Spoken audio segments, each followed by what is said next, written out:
العالمين والصلاة والسلام على النبي الأمين محمد وآله وصحبه أجمعين أما بعد۔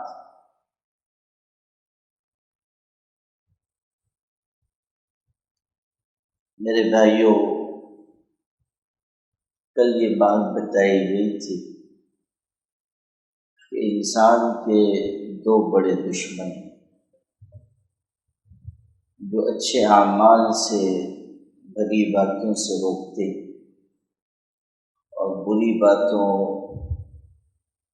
اور برے اعمال کی طرف دعوت دیتے۔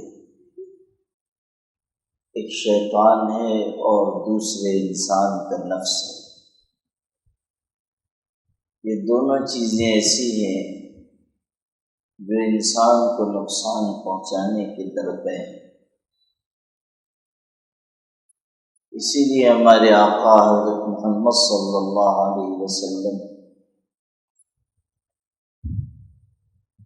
خطبے میں یہ بات ارشاد فرماتے تھے، اللہ سے اللہ کی پناہ نفس کے شر سے طلب کرتے تھے۔ نعوذ باللہ من شرور انفسنا ومن سیئات اعمالنا، کہ اللہ ہمارے نفس کے شرور سے ہم تیری پناہ مانگتے ہیں اور اعمال کی خرابیوں سے ہم تیری پناہ مانگتے ہیں۔ حضور صلی اللہ علیہ وسلم کی خدمت میں ایک صاحب آئے، وہ مسلمان نہیں تھے۔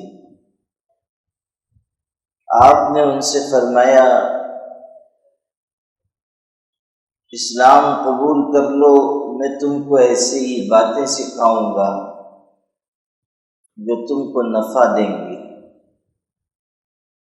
اسلم اعلمک کلمات ینفعک اللہ بہا، اسلام قبول کرو، ایسی باتیں سکھاؤں گا جن سے نفع ہوگا۔ انہوں نے حضور صلی اللہ علیہ وسلم کی بات مان لی، مسلمان ہو گئے۔ تو آپ نے ان کو ایک دعا سکھائی، یہی وہ کلمات تھے جن کے بارے میں آپ نے کہا تھا کہ تم کو کچھ کلمات بتاؤں گا جو نفع بخش ہوں گے۔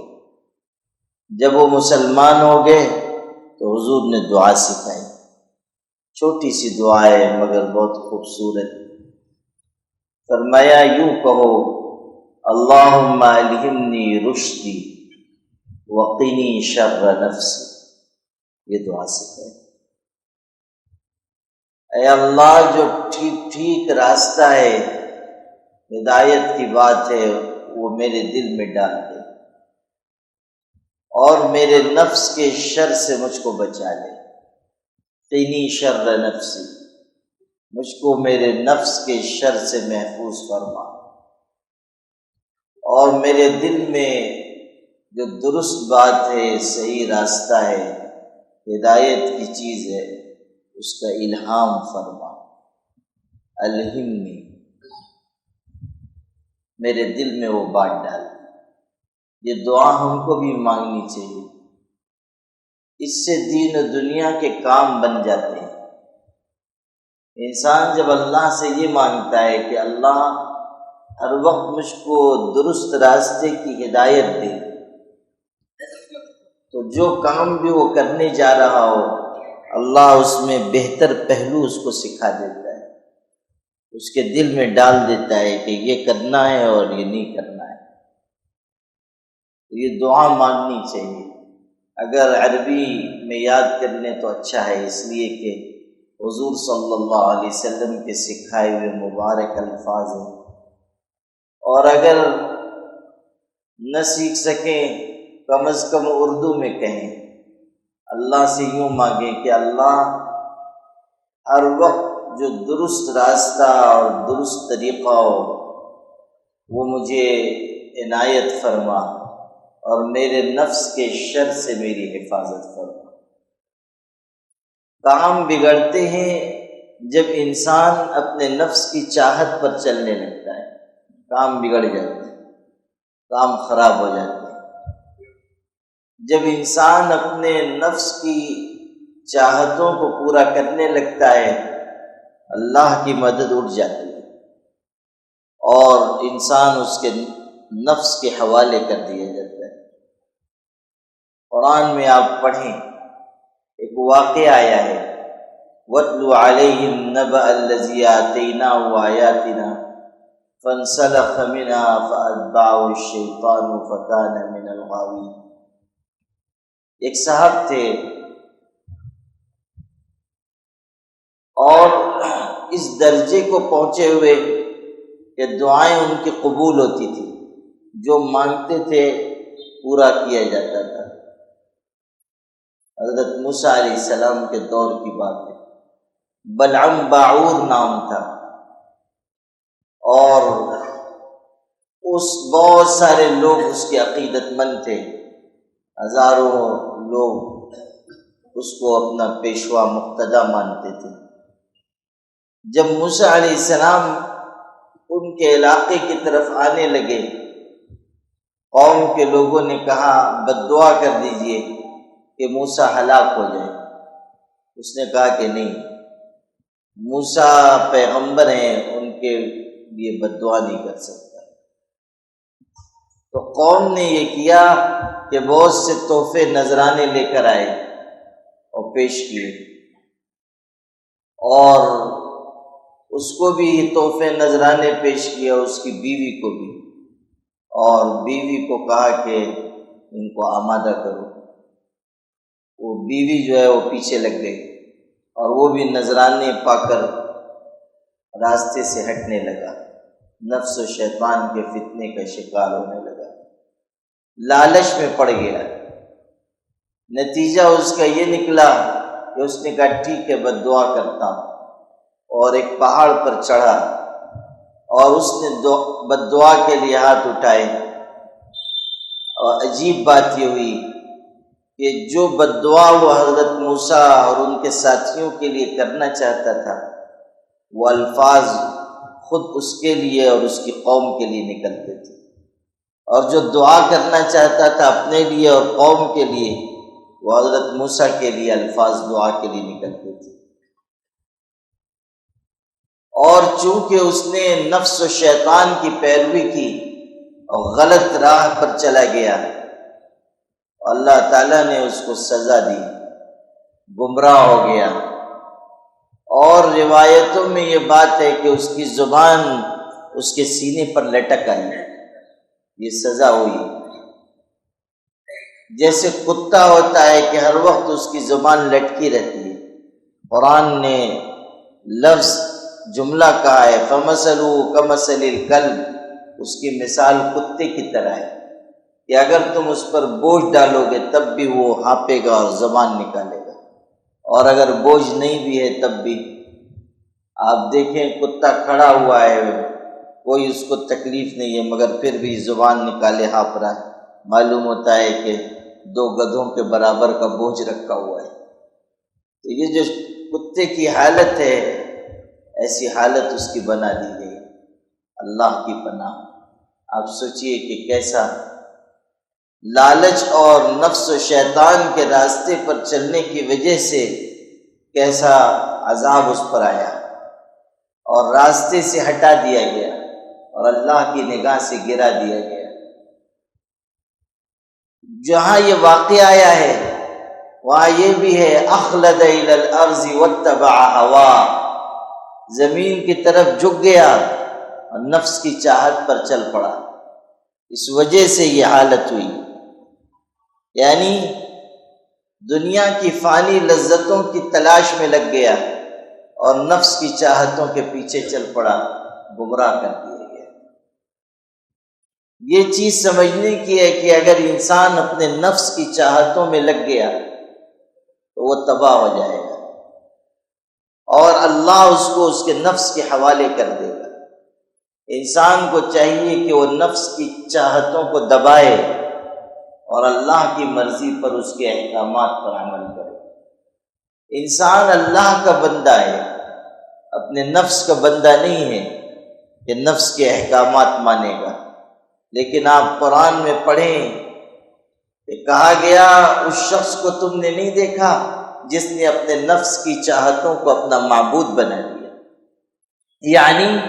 نفس کی خواہشات کو وہ درجہ دے دیا جو خدا کا درجہ ہے۔ اللہ کا درجہ اور مقام یہ ہے کہ وہ جو کہے اس پر عمل کرو، اور انسان اپنے نفس کی چاہتوں پر عمل کر رہا ہے، جو نفس کہہ رہا ہے اس کو پورا کر رہا ہے۔ انسان اپنے نفس کو اپنا خدا نہ بنائے۔ ایک دلچسپ واقعہ سناتا ہوں۔ دہلی میں ایک مجذوب تھے، مجذوب کہتے ہیں ایسے بزرگ کو جو اللہ کا ذکر کرتے رہیں اور پھر ان کا دماغ جو ہے معوف ہو جائے، یعنی بظاہر ایسا لگے جیسے پاگل ہیں، لیکن ان کی یہ حالت پاگل پن کی نہیں ہوتی، بلکہ اللہ تعالیٰ سے تعلق کی شدت میں اور ذکر کی کثرت کی وجہ سے عقل ان کی سلب ہو جاتی ہے، تو وہ باتیں ایسی کرتے ہیں جیسے دیوانے اور پاگل کرتے ہیں، رہتے ایسے ہیں جیسے دیوانے رہتے ہیں، لیکن ان کا مقام اللہ کے ہاں اونچا ہوتا ہے، اس لیے کہ اللہ کی محبت میں ان کی یہ حالت ہوتی ہے۔ تو وہ مجذوب تھے، مجذوب بزرگ تھے،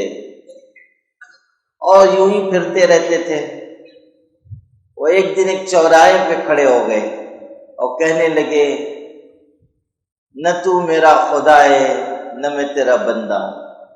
نہ تو میرا خدا ہے نہ میں تیرا بندہ ہوں، بار بار دہراتے تھے، نہ تو میرا خدا ہے نہ میں تیرا بندہ ہوں۔ لوگ گئے اور کہنے لگے یہ آپ کیا کہہ رہے ہیں، یہ تو کفر کی بات ہے، یہ بات کفر کی ہے کہ انسان کہے کہ نہ تو میرا خدا ہے نہ میں تیرا بندہ ہوں، ایسا مت کہیں۔ مگر وہ مانے نہیں اور ان کی تکرار جاری تھی، نہ تو میرا خدا ہے نہ میں تیرا بندہ ہوں، بار بار وہی دہراتے۔ جب مانے نہیں تو لوگوں نے ان کو پکڑا اور پکڑ کر لے گئے قاضی کی عدالت میں، اور قاضی صاحب سے کہا کہ صبح سے یہ کفر کا جملہ کہہ رہے ہیں کہ نہ تو میرا خدا ہے نہ میں تیرا بندہ ہوں، بار بار یہی جملہ کہتے ہیں۔ قاضی جو تھا عقلمند تھا، وہ مخاطب ہوا اس مجذوب کی طرف اور کہنے لگا کہ یہ جملہ آپ کس سے کہہ رہے ہیں، یہ جملہ آپ کس سے کہہ رہے ہیں؟ تو وہ مجذوب ہنسا اور کہنے لگا کہ اللہ کا شکر ہے دہلی میں ایک عقل مند تو ہے، کوئی ایک عقل مند دہلی میں ہے۔ پھر کہنے لگے کہ یہ جملہ میں اپنے نفس کو خطاب کر کے کہہ رہا ہوں۔ آج صبح میرے نفس نے کہا کہ مجھ کو حلوہ کھلاؤ، مٹھائی کھلاؤ، میں نے کہا میں کیوں کھلاؤں، نہ تو میرا خدا ہے نہ میں تیرا بندہ ہوں، نہ تو میرا خدا ہے نہ میں تیرا بندہ ہوں۔ میں اپنے آپ سے مخاطب ہو کے کہہ رہا تھا، اپنے نفس کو کہہ رہا تھا، اللہ کو تھوڑی کہہ رہا تھا، اپنے نفس کو خطاب کر کے کہہ رہا تھا کہ نہ تو میرا خدا ہے نہ میں تیرا بندہ ہوں، میں تیری بات کیوں مانوں۔ تو یہ چیز ہے کہ انسان اپنے نفس کی چاہتوں کو اپنا معبود نہ بنائے، اللہ کی مرضی پر چلے، اور جب ٹکراؤ ہو، ایک طرف اللہ کی مرضی ہو اور دوسری طرف نفس کی چاہتیں، تو وہ اللہ کی مرضی کو اختیار کرے اور اپنے نفس کی چاہت کو ٹھکرا دے، تبھی اس کو جنت ملے گی۔ ارشاد ہے وَأَمَّا مَنْ خَافَ مَقَامَ رَبِّهِ وَنَهَى النَّفْسَ عَنِ الْهَوَىٰ، کہ جو اپنے پروردگار کے سامنے کھڑے ہونے سے ڈرتا ہے اور اپنے نفس کی چاہتوں سے اپنے آپ کو بچاتا ہے، وہی انسان ایسا ہے کہ جنت اس کا ٹھکانہ ہے۔ جنت میں وہ جائے گا جو اس راستے پر چلے گا، اللہ سے ڈرنا اور اللہ کی ہدایتوں کو پورا کرنا اور نفس کی چاہتوں سے بچنا۔ تو انسان اپنے آپ کو بری باتوں سے، برے کاموں سے الگ رکھے۔ ایک بات تو یہ ہوئی اور دوسرے یہ کہ شیطان بھی لگا ہوا ہے اور وہ بھی اپنا پورا زور لگا رہا ہے اور اس کو قوتیں حاصل ہیں۔ آپ قرآن میں پڑھیں، کہا گیا کہ اِنَّهُ يَرَاكُمْ هُوَ وَقَبِيلُهُ مِنْ حَيْثُ لَا تَرَوْنَهُ، کہ شیطان اور اس کی ذریت اور اس کے ماننے والے وہ تم کو ایسی جگہ سے دیکھتے ہیں کہ تم ان کو نہیں دیکھ پاتے، وہ ہم کو دیکھ رہے ہیں، وہ ورغلانے کی کوشش کر رہے ہیں، ہم نہیں ان کو دیکھ پا رہے ہیں۔ حدیث میں ہے کہ شیطان انسان کے رگوں میں ایسے دوڑتا ہے جیسے خون دوڑ رہا ہے۔ یہ جو دیواریں ہیں، دروازے ہیں، کھڑکیاں ہیں، یہ شیطان کو روک نہیں سکتی۔ ایسا نہیں کہ آپ نے دروازہ بند کر دیا اب شیطان نہیں آ پائے گا، آپ نے روشن دان کھڑکی بند کر دی اب شیطان نہیں آ پائے گا۔ شیطان کو یہ کھڑکی، دروازے، دیواریں نہیں روک سکتے، اس کو روکنے والی ایک چیز ہے اور وہ اللہ کا ذکر ہے، اللہ کی یاد۔ اللہ کے ذکر کی وجہ سے شیطان رک جاتا ہے، اللہ کی یاد اس کے زور کو توڑ دیتی ہے۔ جب انسان غافل ہوتا ہے تب شیطان اس کو وسوسہ اس کے دل میں ڈالتا ہے، جب وہ ذاکر ہوتا ہے تو شیطان اس سے دور بھاگتا ہے، شیطان خود اس سے گھبراتا ہے، اس لیے کہ اللہ کے ذکر میں جو طاقت ہے شیطان اس کا مقابلہ نہیں کر سکتا۔ تو یہ جو نفس اور شیطان دونوں طاقتیں ہیں، ان سے اپنے آپ کو بچانے کے لیے اللہ کے ذکر کی کثرت ضروری ہے، اللہ کی یاد، اللہ تعالی کا نام لینا، دعا مانگنا، تلاوت کرنا، نوافل کا اہتمام کرنا، اور نفس اور شیطان سے بچنے کے لیے خاص طریقے پر دعا اللہ سے مانگنا۔ جیسے میں نے ایک دعا نفس کے بارے میں اس کے شر سے حفاظت کی بتائی، اسی طرح شیطان کے شر سے پناہ مانگے، اعوذ باللہ من الشیطان الرجیم۔ حضور سے کہا گیا، حضور کو دعا سکھائی گئی قرآن میں، رب اعوذ بک من ہمزات الشیاطین واعوذ بک رب ان یحضرون۔ آپ کہیے اللہ میں شیطان کے اکسانے سے پناہ مانگتا ہوں اور اس سے کہ وہ میرے پاس آئیں، واعوذ بک رب ان یحضرون۔ حضور صلی اللہ علیہ وسلم یوں دعا مانگتے تھے، یعنی یہ تو دعا سکھائی گئی، اسی کو سامنے رکھ کر یوں دعا مانگتے تھے، اعوذ بکلمات اللہ التامات من غضبہ وعقابہ وشر عبادہ ومن ہمزات الشیاطین وان یحضرون۔ یہ دعا مانگتے تھے، شیطان سے اس میں پناہ مانگی گئی، شیطان کے شر سے پناہ طلب کی گئی اور انسانوں کے شر سے بھی پناہ طلب کی گئی اور اللہ کے غضب و غصے سے پناہ مانگی گئی۔ یہ دعا بہت قیمتی ہے اور اگر اس کا اہتمام کریں تو یہ جو عازب ہیں، شیاطین ہیں، یہ نقصان نہیں پہنچاتے، یہ آپ پر حاوی نہیں ہو سکتے، یہ ایسی دعا ہے۔ اسی لیے حضرت عبداللہ ابن عمر رضی اللہ عنہ جو مشہور صحابی ہیں، وہ ان بچوں کو اپنے جو سمجھدار ہوتے یہ سکھا دیتے تھے اور جو ناسمجھ ہوتے ان کو لکھ کر گلے میں پہنا دیتے۔ شیاطین کے شر سے حفاظت کے لیے اس دعا کا پڑھنا یا اس کو لکھ کر پہن لینا مفید ہے، اور صحابی سے نقل کیا گیا ہے کہ وہ اپنے بچوں کو پہنا دیتے تھے، ترمذی شریف میں حدیث آئی ہے۔ تو یہ دعا ہے شیطان کے شر سے حفاظت کی جو حضور صلی اللہ علیہ وسلم مانگتے تھے۔ اللہ تعالی ہم سب کو نفس و شیطان کے شر سے بچائے۔ ربنا اغفر لنا ذنوبنا واسرافنا فی امرنا وثبت اقدامنا وانصرنا علی القوم الکافرین۔ اے اللہ اپنے فضل سے ہم سب کو دونوں جہانوں میں کامیابی عطا فرما۔ اللہ تعالی ہر شر سے ہماری حفاظت فرما،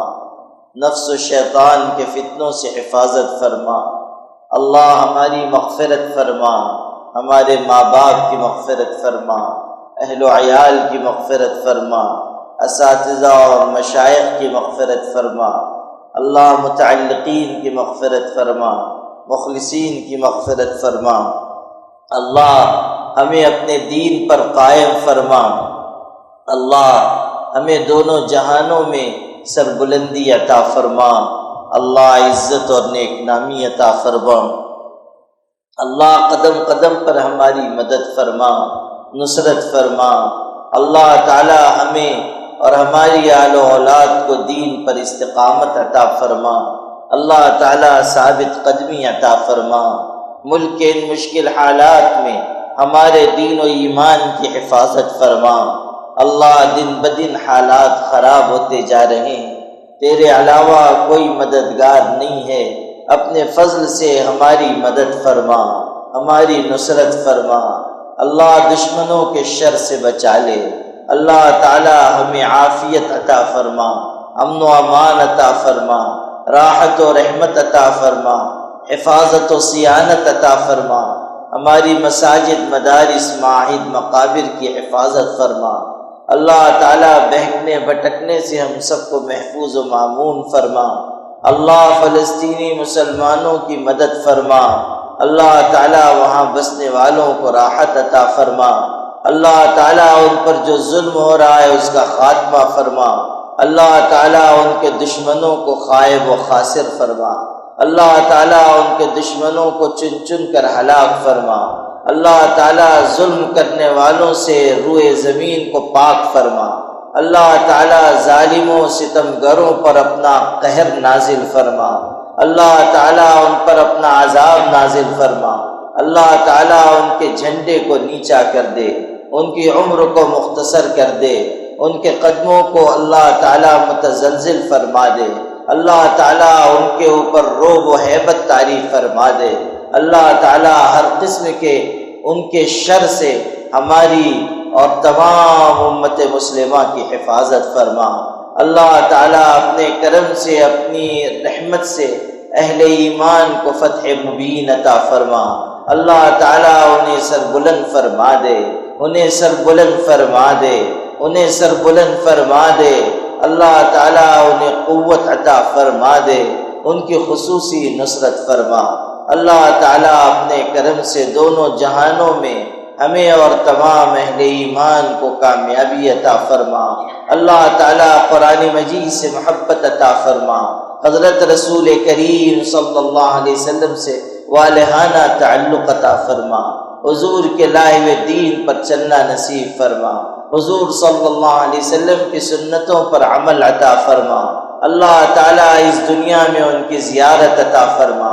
آخرت میں ان کی سفارش عطا فرما، جنت میں ان کا ساتھ عطا فرما،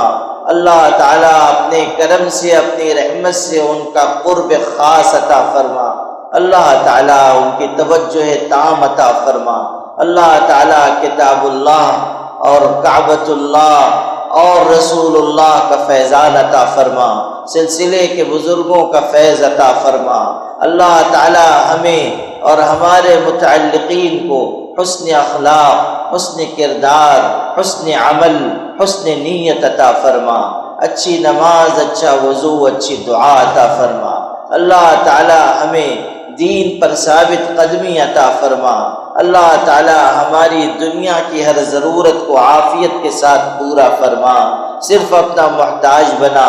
اپنے غیر کی محتاجی سے حفاظت فرما، بیماروں کو صحت عطا فرما، پریشان حالوں کی مدد فرما، مقروضوں کا قرض ادا فرما، اللہ تعالیٰ پریشان حالوں کو پریشانی سے نجات عطا فرما، اللہ تعالیٰ جب تک زندگی ہے ہمیں ایمان کے ساتھ، عافیت کے ساتھ، صحت کے ساتھ زندگی عطا فرما، جب وقت خاتمہ ہو کامل درجے کے ایمان پر ہمیں وفات عطا فرما، ربنا تقبل منا انك انت السميع العليم وتب علينا انك انت التواب الرحيم، سبحان ربك رب العزة عما يصفون وسلام على المرسلين والحمد